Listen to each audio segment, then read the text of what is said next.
I imagine a few more folks are going to hop on as we get going here. But good afternoon, everyone. Thanks so much for joining us today. I'm Heather McGukin, Director of Partnerships here at Push Operations, and we're joined by our wonderful partner at PAR to bring you guys today's webinar. Before we get into introductions and kick things off, I'd like to just quickly set the stage and share some quick housekeeping items. If you are here for the Intelligence Advantage webinar, you're in the right place. So sit back, relax. We're happy to have you here. Today, we're going to be focusing on how to use data to scale smarter. We're going to be sharing some real life examples of how data has helped improve the operations of our restaurant brands like Crumble, Flyables, and Cactus Club. This webinar will be recorded, so whether you're joining us late, maybe you're unable to make it today, or simply just interested in rewatching the presentation, this will be available to you. And next, there is no such thing as a silly question. So if any questions come to mind throughout the presentation, please pop them in the chat throughout. We have spared some time after the presentations today to focus on some Q&A. Just make sure that we address anything that comes through. So please feel free to post those throughout the presentation. And lastly, we encourage you guys to stay until the end as we do have a special offer for attendees that we'll leave you with today. So stay tuned. Okay. Now I'm pleased to introduce you to today's incredible speakers. I'm going to start off with Cam Harold. Cam is Chief Revenue Officer here at Push Operations and a seasoned hospitality leader. He works closely with franchise owners and multi-location restaurant groups to help them scale with more clarity and confidence. Cam has supported hundreds of brands, including Crumble, Cactus Club, and Earl's, and improving operations and driving measurable results.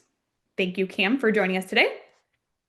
Next up, I'd like to welcome and introduce Manish Sharma from PAR Technology. Manish is a partner manager at PAR Technology Corporation on the PAR Ops team, where he helps connect the dots across restaurant tech. With a background in labor scheduling and workforce data, he focuses on turning insights into operational wins through partnerships, go-to-market support, and data flows powering seamless integrations. Many thanks to both of you guys today for speaking to our audience. I know you both have some really great insights for us. So without further ado, I will pass it off to Cam to start us off. All right. Thanks, Heather. Heather, give me a thumbs up. You can hear me? We're all good? Oh. Beautiful. All right, guys.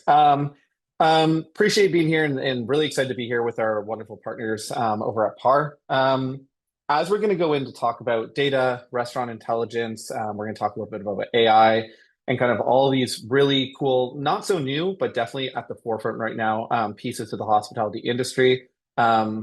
Like Heather said, I am the Chief Revenue Officer here at Push Operations, but this topic is pretty near and dear to my heart and something I've been interested in living in for a long time. Prior to being with Push Operations, I was with one of the largest healthcare tech companies in North America, very much leveraging and learning how to use data for insights. Obviously, you know, healthcare data is very sensitive. There's privacy, but there's also so many insights that run through there to make better decisions for patients. Bring that over into the hospitality industry. I think just now, restaurants and hospitality groups are really starting to learn kind of the same thing. How can we actually leverage so much data that we get on a day-to-day basis, whether it's consumer data, whether it's our own employee data, whether it's payroll data, labor data, inventory data. How can we actually use that in an effective manner? And AI is obviously streamlined that. So before we jump into actually using data, the topic of this webinar, we need to talk about how do we actually build data? How do we build the infrastructure to actually get to the point where you can use your data?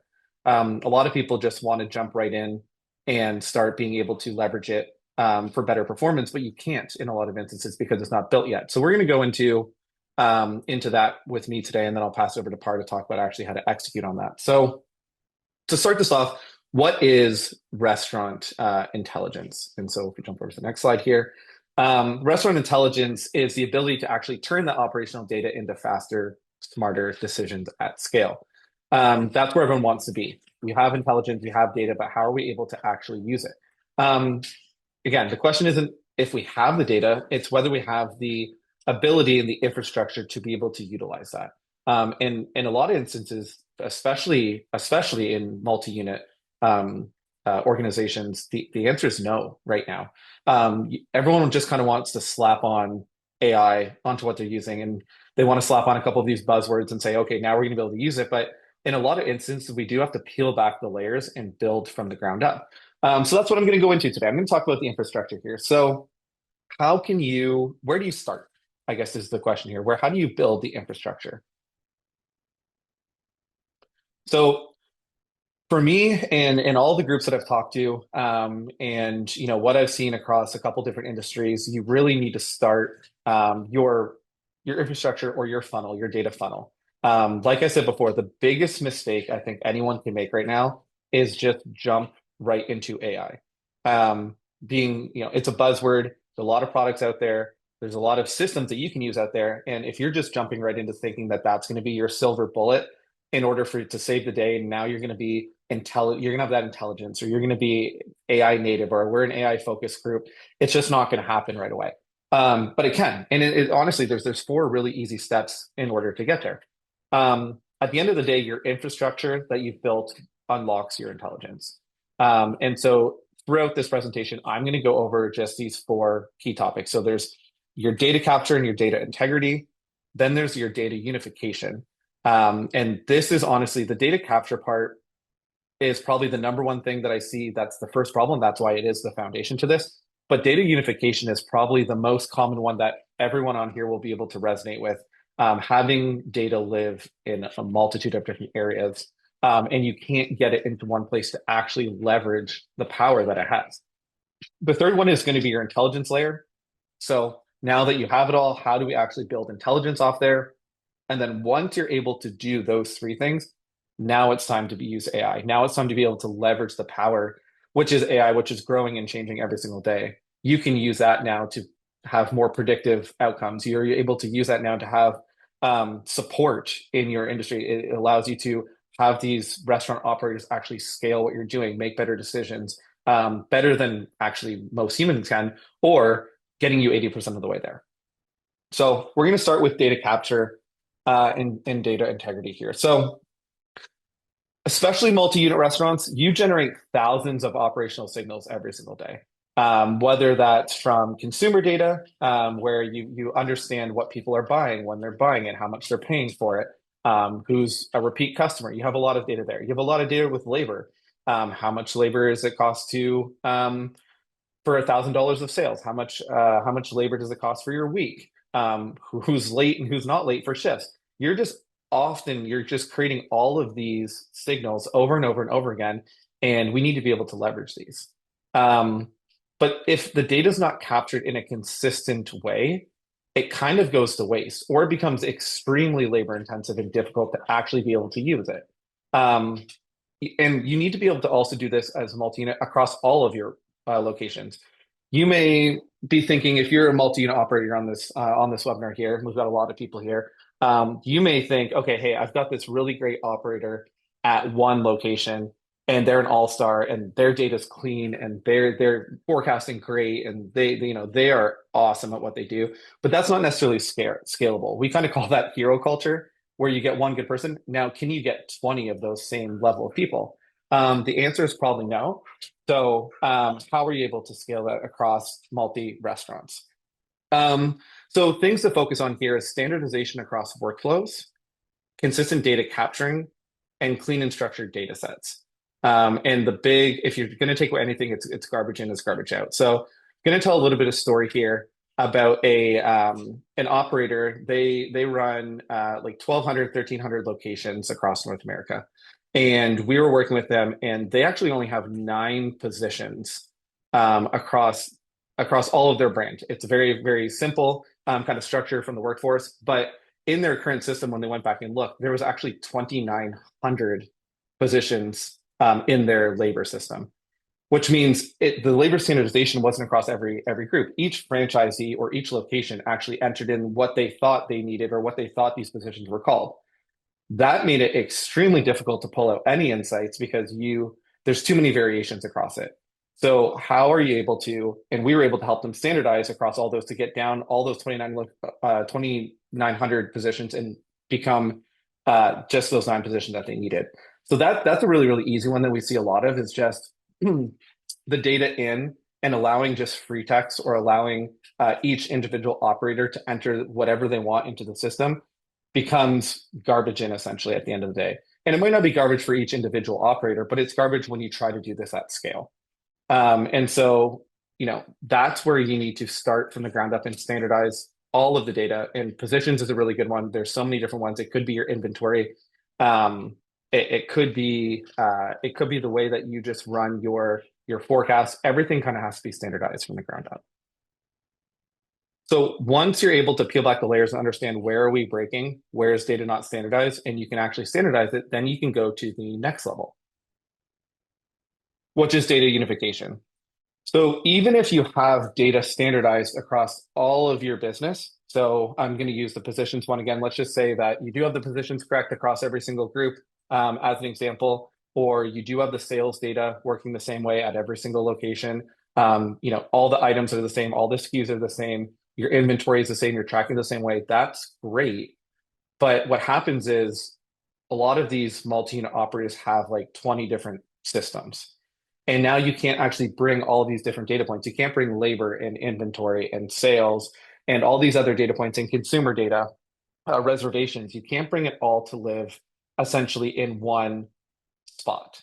So when data lives in silos, you just get a struggle to get the whole picture. And you really can't identify trends that way when you struggle to get it all in one system. You're looking here, you're looking there. And the workaround right now that we see is just copying spreadsheets into spreadsheets into spreadsheets. I was talking to someone the other day, and not necessarily on this, but they essentially copy four spreadsheets over and over and over again just to get to one data point that they're looking for. And then imagine doing that across your entire business. It would take you would spend weeks or months or have five headcounts just copying things over to be all into one system. So data unification connects all the signals into one data set. So what you really need to decide on is what's going to be your single source of truth. That's your first thing. So you got to understand, is that going to be your labor platform? Are you going to have some sort of BI tool that you're going to use for this? Um, are you going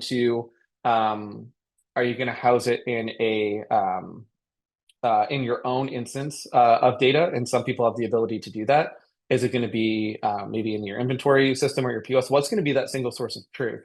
Once you decide on that, then you know where do your connections need to live.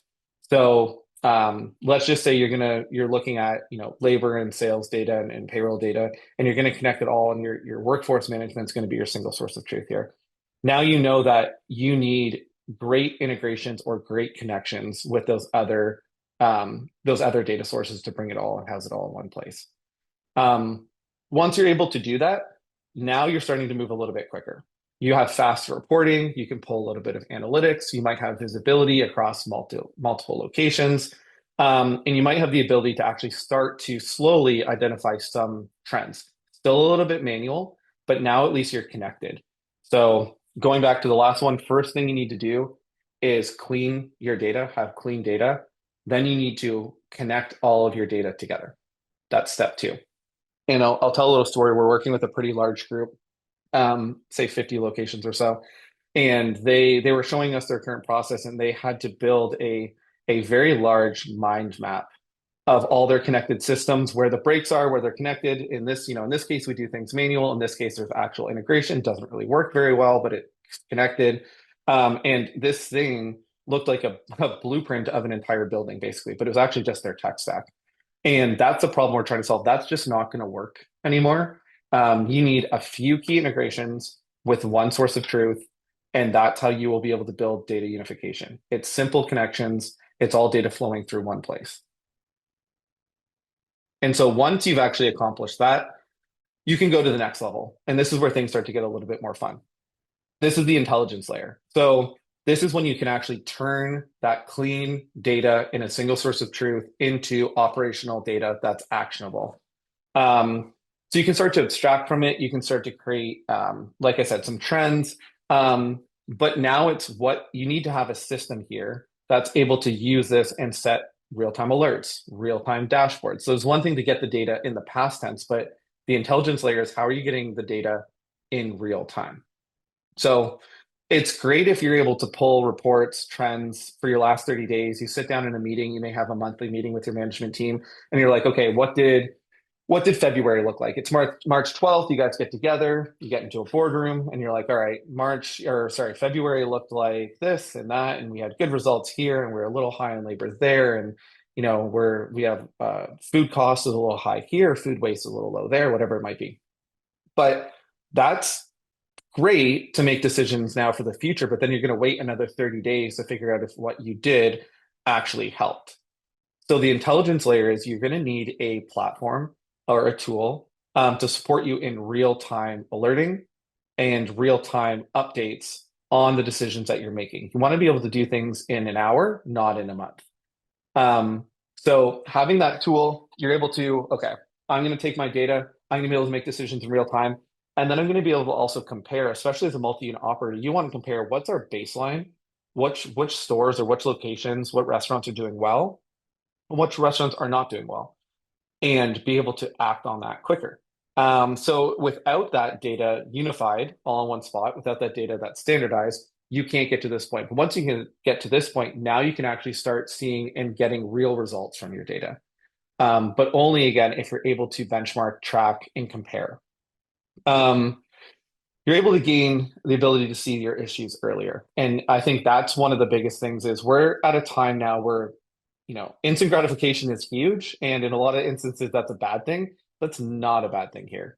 You need to have that instant result. And so one thing that we saw was a very, very large group, about 500 locations or so. They were working on standardizing their data. And what they did with that data is they started to do what I kind of said before, is they started to compare regions. And then they actually gave that data back to all of their operators. So from the top down, they said, okay, we're going to take all this data, standardize it. We're going to start doing comparisons in real time to the stores around you or the restaurants around you. Then we're going to do it to ones in your state or in your province. Then we're going to give it to you against the entire group, and we're going to compare it in the same time frame. They gave that data to all of their GMs, their franchise owners, whoever it was, and the operators actually started to do one-on-ones with their stores and review this data on a weekly basis. So they had real time to fix it, and then they had a weekly cadence, which was much faster than that monthly cadence we talked about. And immediately they saw a jump in profitability. They were able to see a 2% bump right away, 3% bump over time, which is huge across, as you guys know, margins aren't that great. This is a really, really good starting point. And it was all just because they were able to get the data faster at the right place at the right time, and they were able to compare. So they got to that intelligence layer. And once you get here, so again, I'm going to kind of backtrack is clean data. They have their baseline. They have their data that's able to use. They have it all connected into one system. It's not siloed anymore. It's available to be able to actually use. They're able to pull insights in real time, and they're able to manually essentially be able to do these things. But now where AI comes in, finally, once you have those three things set up, now it's time to actually to be able to utilize AI. And so basically, the way that I look at it is your AI sits on the top of your infrastructure. Um, Now, again, the worst thing that you can do is start with this layer and work from the top down because the data is going to be bad. The insights are not going to really help you. And at the end of the day, you might be typing some things into ChatGPT. It spits it out quicker than it did before. And you feel like now you're making better decisions, but you just probably aren't because we weren't sure if the data was even correct to start with. You don't have those baselines. You don't have the comparisons. So now you go, you pull in your AI piece. So whatever tool you want to use, whether it's built into your system today, which a lot of systems do have, um, or you're connecting it with a different AI system, which again, a lot of open APIs allow you to do this, you can now start to have your peer and full restaurant intelligence system built.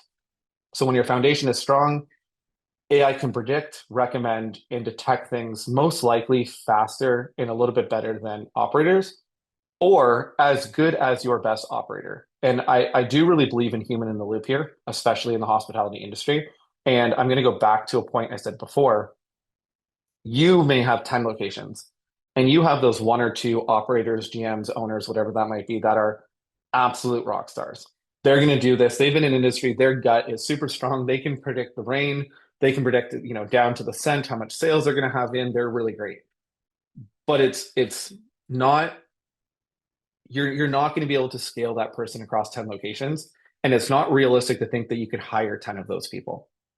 So how can you multiply that person? And the best way is to use their insights to combine it with AI. And now every single operator is that A plus operator that you have in your one or two restaurants. So definitely doesn't replace the operator, just helps them make better decisions faster. It saves them time on making some of these decisions, and they can work on other things such as guest experience, which is really, really big. So how can you use AI in a restaurant today? Big one is predictive labor forecasting. Um, Two things, two biggest costs for any restaurant. It's going to be your labor and it's going to be your food. So if you're able to have predictive labor forecasting, have the right people at the right time. I don't want to say cut labor costs, but I want to say you want to optimize your labor. So are you able to say, I need two people on shift at this time because we're going to have this much sales? Right now, you're probably aiming for that. How can you actually make sure that across all locations that that's going to be the case? Again, that kind of goes into the recommended staffing. If you can predict your sales, then you can have a prediction or a recommendation for how many staff you need at that time. Um, Going a little bit more into the weeds, it's that compliance monitoring. That can come in different ways. So it could be compliance monitoring for certain penalties, and this is going through different states or different provinces. Are you overtime monitoring? Could be break monitoring. It could be fair work week if you're in certain areas. There's lots of different ways that you can flag compliance early so you don't get into trouble, you don't get into penalties, and essentially you don't pay more than you have to. Um, Again, with overtime, are you calculating stat holiday pay correctly? Are you making sure that people aren't jumping into overtime? Um, and then this is where we go into the kind of the fun stuff, which is operational insights. So how can you bubble up things like your logbook, for example? So one thing that a lot of GMs really love is the logbook, and that's where kind of their single source of truth for everything that happened that day. It brings in sales, it brings in labor. The logbook, they take all these notes. The fridge broke down, or we had to write somebody up, or whatever you're putting in there. But across 20 locations, if you are a restaurant owner here, franchisor, or you own a larger group, how can you bubble up all of those insights, round them together, and understand the key trends of all of your business in order to make bigger, more long-term decisions with your data? And free text has been the hardest one, I think, today to actually be able to use, to not use AI and try to make those decisions off of. AI now takes that free text and gives you quantifiable and qualitative decisions that you can make there. So with I think giving kind of an example here about that kind of gut, I'm going to tell my last story and I'm going to pass it back to Heather here. But we had a group and we kind of did an experiment. It was pretty fun. So we had a couple of GMs that are really good, very, very good at predicting sales and their labor costs. And we had AI kind of running with it as well. So we gave them the AI baseline. And then we asked them to take that and either change it or not change it, depending how they wanted to.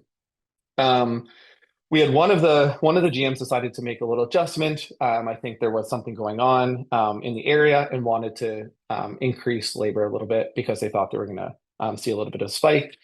And where it came down to, obviously, AI should be taking those things into consideration.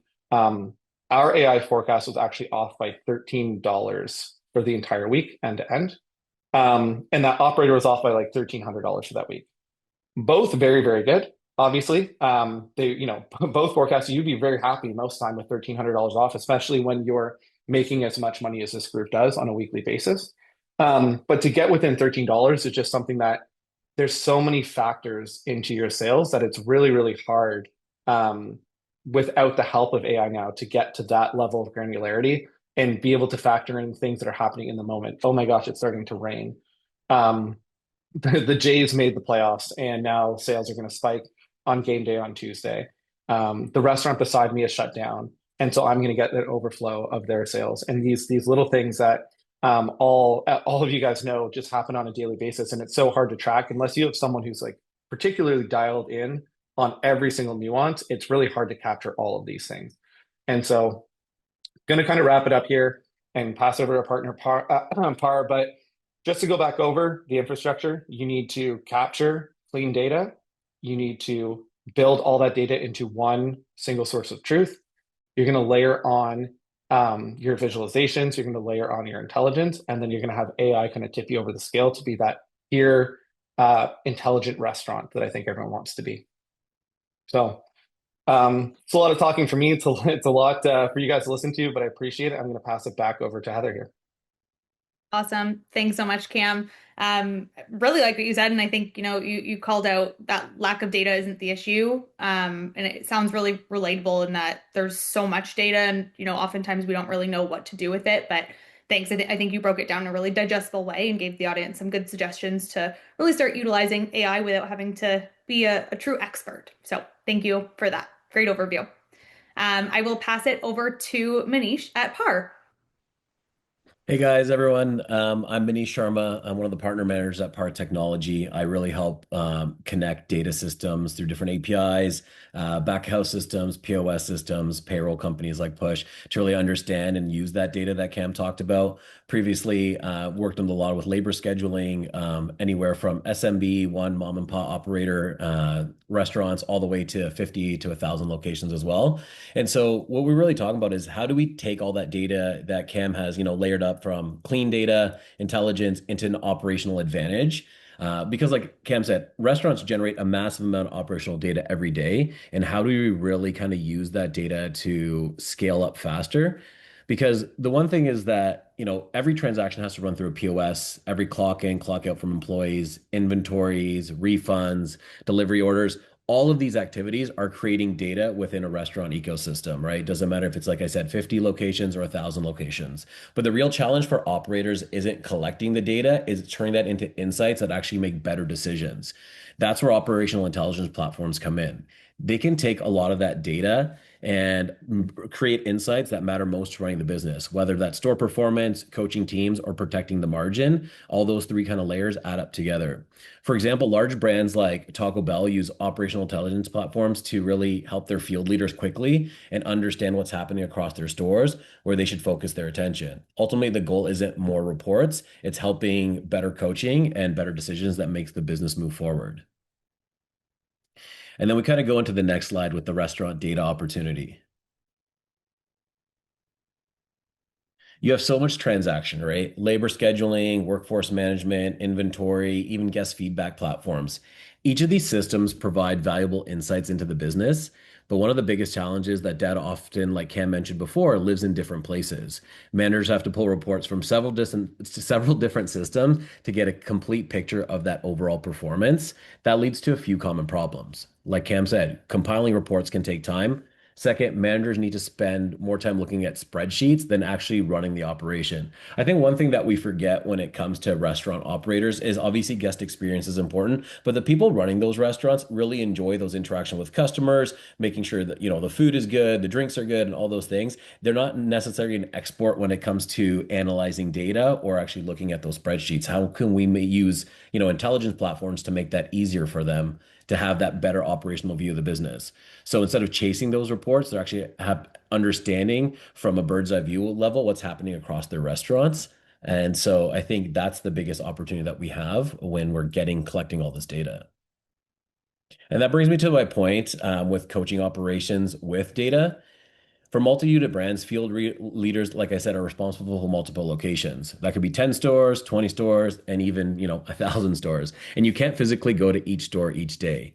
And then, so when you're looking in and you're logging in as an operator, it's Monday morning, you're like, where do I focus my time? How do I identify what needs attention and where kind of the outliers are, right? One location could have higher labor costs that week. One location could have lower check sizes, could be anomaly in their sales, or there's high refund activity trending, that they haven't seen before. And like, are they utilizing platforms to identify that, or are they having coaching calls one-on-one every day?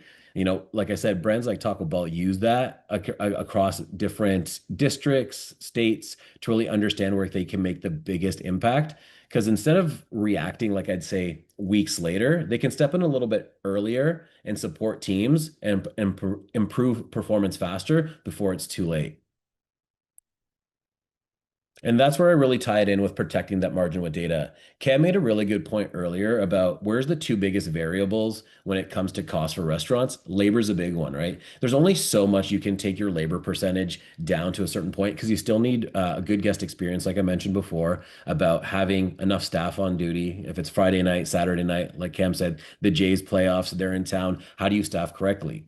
Then it comes into inventory and food management. Food waste is a big question. And then the other thing that a lot of operators, when they start scaling up, it's not necessarily they forget it. It's pretty much, as retail operations call it, shrink or kind of protecting that margin, right? Excess void activity, cash discrepancies at the end of the night, inventory loss, and then training gaps that show that behavior. These signals can indicate operational efficiencies and prevent loss events before they even happen. And so the key thing really is catching those patterns early and often. Let's just say, a store's losing $20 a day per cash refunds or void discrepancies. Across 10 stores, that equates to roughly, I think, $73,000 per year. Now you go to 50 stores, 200 stores, and 1,000. That really adds up for an operator with that small leakage that you didn't really pay attention to earlier. And so when a lot of brands have this visibility into these patterns, they can coach their teams, tighten operation controls, and see where the losses are at scales within the organization. That's where the data becomes really powerful. Like I said, it's not just about reporting. It's great to have those reports stored like, hey, we got everything figured out, like the reports are saved somewhere, but it's protecting that profitability moving forward. And then how does this really all kind of tie into connecting restaurant through different, data points? Like Cam mentioned earlier, there's going to be a POS system, a back of house system, or whatever it might be. Do all those systems kind of speak into each other? And that's where, partnering with companies like Push and with PAR across different tech stacks, it's really beneficial to understand what that POS transaction, where it flows obviously into the back office. Does it go into payroll systems, financial tools for reconciliation, reporting? And a great example of this is, with payroll and other providers like Earned Wage Access, they need access to real-time data, wages, and hours worked, right? Historically, a lot of restaurants handle these files that send over to payroll or earned wage access providers through either like a CSV or like a very manual, time-consuming way. But again, connecting those systems through an API will automate those integrations securely, and we can make sure we're monitoring those up to date. So operators are sending the correct data to whichever system that they need, and there's no like broken chain when it comes to that. And so the biggest goal that I've seen just through my experience is for these operators to reduce their manual work.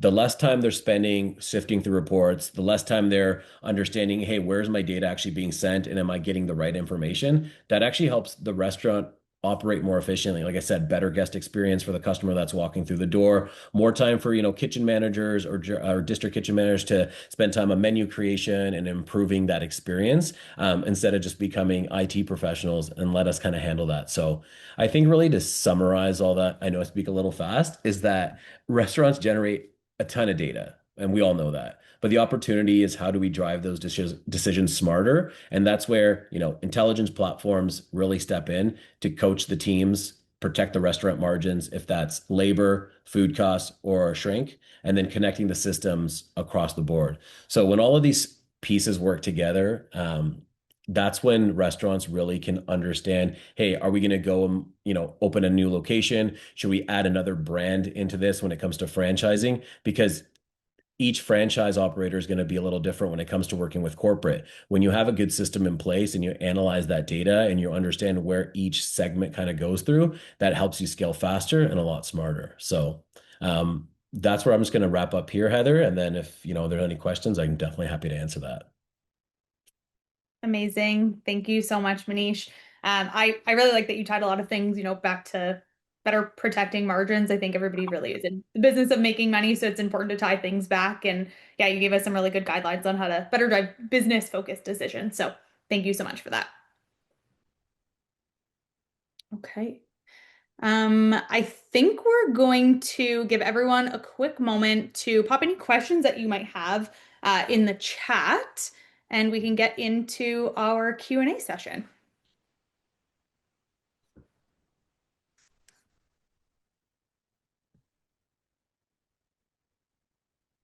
Okay. I think we've got one here that we can start with.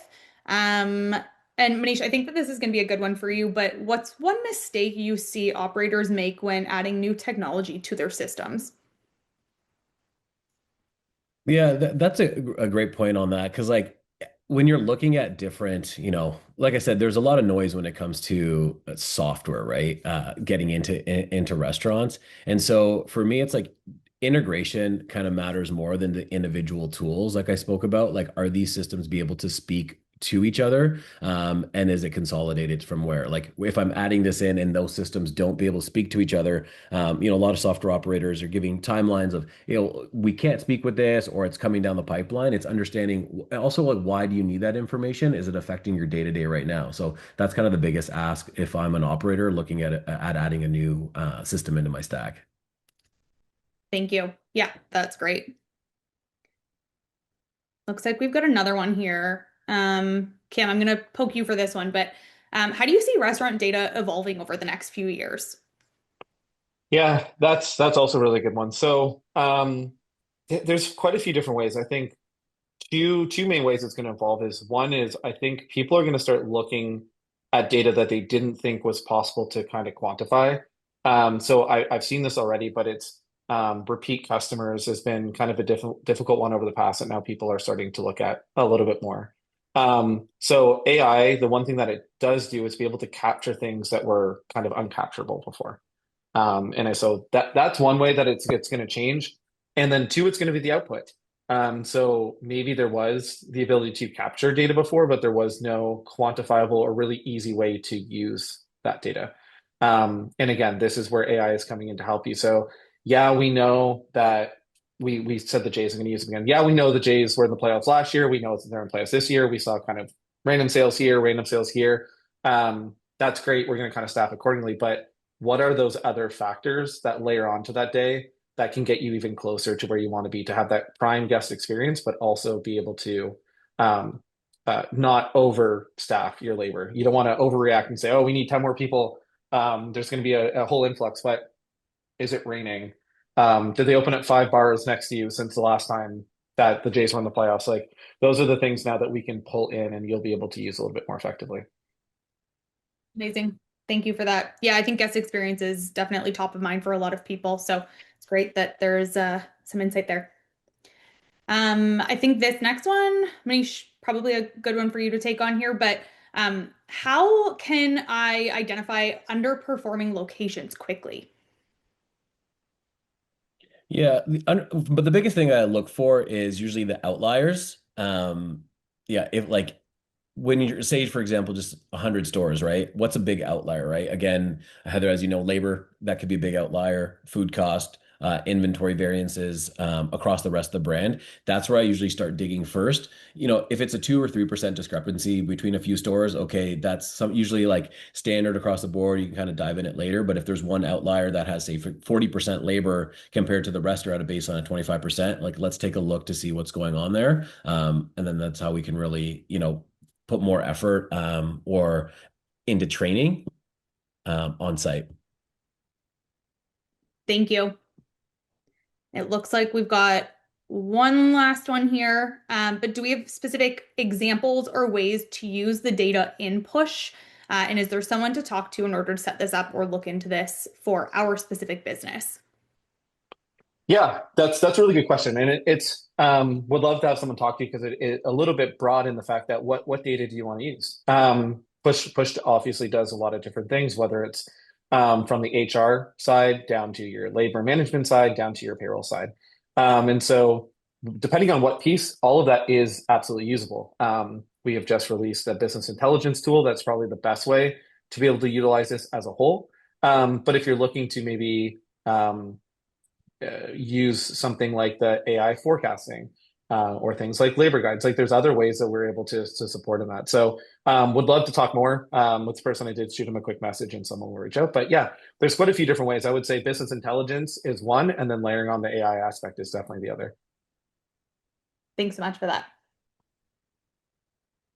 And we've had one more come through here. The location that used AI for labor forecasting with the $13 variance, was that a one-off or is that happening more often than not? Yeah, so this is obviously something newer for us, and newer for I think everyone. Um, a $13 variance is very close. So our numbers show somewhere in the range of like 98% accuracy on a daily, and then a little bit less accurate on a hourly. So $13 variance was like 99.9% accurate. So that's going to be a little bit higher than normal, but 98% on a daily is still very accurate. And would encourage anyone to obviously just kind of monitor how accurate are your forecasts to your actuals. And if you're not getting in that range on a daily basis, it could be a good time to start trying to leverage AI to do that. Or again, if you're looking to scale and you have one operator who's very accurate and then you kind of fluctuate at your other locations, that AI is a good thing to run beside your current operators and see where the gaps are. Even if you don't want to turn it on fully. And I know there's some hesitation, obviously, to go full AI for forecasting. It's such an important thing for your business, right? So you can run it side by side with yours and just see where the biggest misses are. The hardest ones are like that holiday days. Again, huge variances in weather. Those are like the two really, really big ones. But those other things we said, major events, are a big one as well. And we see it affects everyone very, very differently. There's a couple locations here. I'm located in Ottawa. And when there's a hockey game here in Ottawa, two same brand, one's a little bit closer to the arena, one's a little bit farther. If there's a game on, the one farther from the arena, traffic goes down.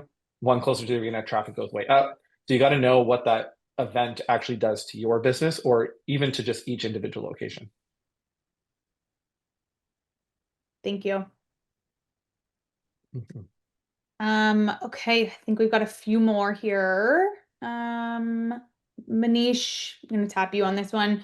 How should restaurant brands think about their tech stack differently as they scale from 10 locations to 50 to maybe 100? That's a great one. Yeah, because like I said, with my experience, like talking to like an SMB one owner operator, compared to talking to someone who has, say, 200 locations, usually makes a big difference when it comes to what the focus points are, right? To like Cam said earlier, if labor is a big importance to you, do you have that set across to predict that for having just one location compared to 200? If it's inventory, compared to like a QSR restaurant or a sit down, it's going to be variant because your inventory might change according to the menu. But if it's like also things like I talked about protecting that margin, it's is there it's hard for one company to do everything the best, but a lot of companies do it very well. But they also, are integrated with, really good payroll systems, really good, accounting systems as well. Does that all speak to each other? Because the less time that person has to manually download, as we know, at a CSV file, and then send that to that person, and they're like, "Well, it didn't open in my system." When that data can flow smoothly across, for 200 stores, that's where it makes it a lot easier to scale up and have a better tech system right across the board where it's just like I said, a lot of noise, right? Operation managers, chefs, they get a lot of emails, phone calls about what systems that can help them the best. But it's really understanding as an operator, like where do I want to start to see my saving money? Again, is that one of those three pillars that we talked about today? And how can that system really help shrink down all three, if not just one? Amazing. Thank you for that. Hopefully these are answering the folks' questions in the chats here. So if we're needing any further elaboration, guys, just feel free to add a few more things in here. I think we've got a handful more. Um, Cam, this is going to be a good one for you, but I know we were chatting a little bit about, guest experience. So how can I use labor data to improve scheduling without hurting the guest experience? Absolutely. That's the that's the fine line we walk, right? It's I want to lower my labor costs, but I don't want to give up on guest experience. And I think the key to this is just figuring out what is the optimal amount of labor to that number of guest count or number of dollars, whatever you kind of number of plates you sell. Like I've seen it calculated so many different ways, right? Depending on the type of restaurant you are. And so once you find that optimal amount, it's scheduling for that optimal amount and keeping on that trend. And so it is that kind of fine balance. But what you definitely don't want to give up guest experience. And what I've seen in the past, and I was at the NRA show a few years ago, and someone was talking about this, is that they bonus their GMs off of labor versus sales, which is a really good thing in theory. Keep your labor costs down, labor to sales percentage, under 25%, you hit your bonus. The problem with that is when you get to Friday and you're above your labor costs, you're going to start cutting people too early on Saturday and Sunday. Those might be your big nights, Friday and Saturday. So you don't want to do that. So the goal is to stay in that optimization range.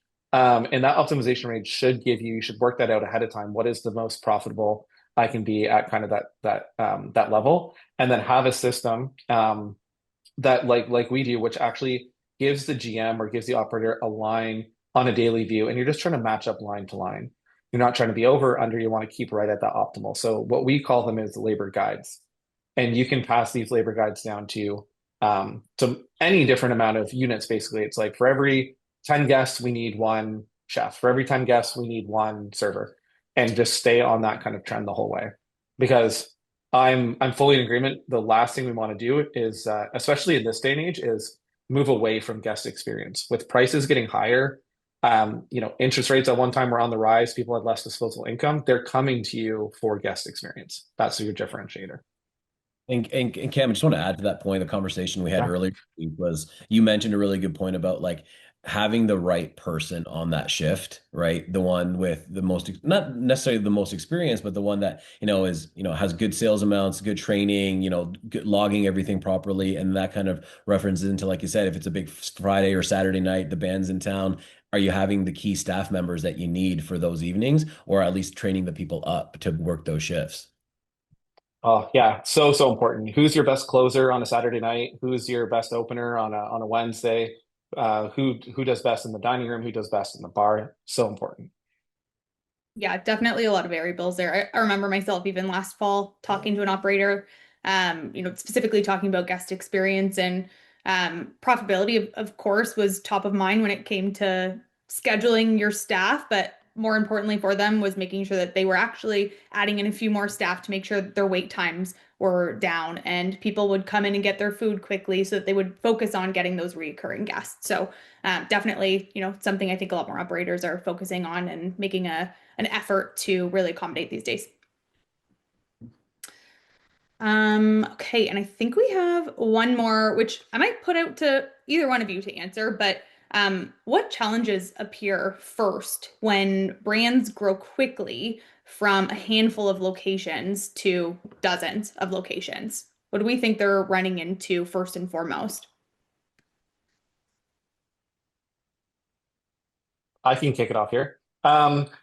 It varies by brand, so there's no real one answer to this. But I think when you're scaling, I think the thing that people fear most is that like quality assurance, right? Like you want to have, and especially around your food. I think the biggest fear when you scale is that the what made you great at your specific restaurant gets diluted as you go. So everyone puts in really great things like training, and the menu is kind of the same. They try to source the same food, and they want to do that. I think the same thing happens with that guest experience, and that's one of the things that we see break the first time is how do you mimic that quality of guest experience across all of your locations? How do you keep those costs to be where you want them to be? You're losing a little bit of control at times when you're scaling out, and that's always the fear. It's a fear for any business that grows, but it's definitely the fear in restaurants is you're releasing a little control. So I think what we've seen done here is just putting in the best guardrails possible across this. And I'm sure Manisha's going to have a lot to talk about this, but can you guardrail again that same amount of ideal labor across all your different groups? Can you have the same amount of kind of forecasting across all your groups? Can you have the same inventory staffing across all your groups so you don't run out of food? I think just the systems that allowed you to put in the most guardrails are allowing the ones who succeed the fastest versus someone who takes a little bit longer to scale.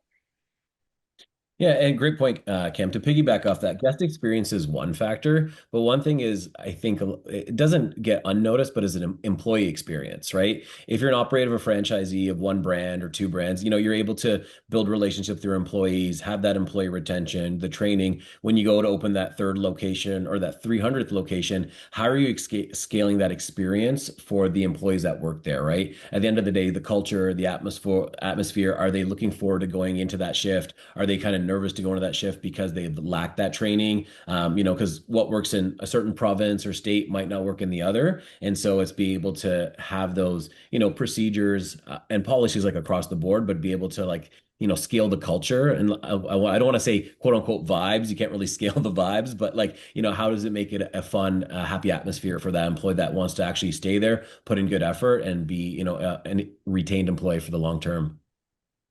Yeah. No, that's so good. And actually kind of it reminds me, it's one thing that systems cannot do, but if you're franchising, the best franchisors are very particular in the people who they allow to buy their business to. You want to scale fast, but that's like setting the employee experience and the vibes of the group is having the right owners that actually are able to own these. You have experienced franchisors, and I think there's a couple groups we work with, and I think Crumble does this so well. We were just talking to another group today, and like they are very picky on who they allow themselves to sell their franchises to. I think that's honestly, if you're franchising versus like corporately growing, that is a underlooked thing. And there's a group that we're working with that are actually buying back a lot of their franchises and almost like reselling them just to get kind of the right operators in place.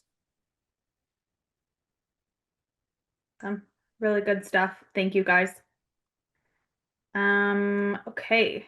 Any final questions from anyone? There's Second.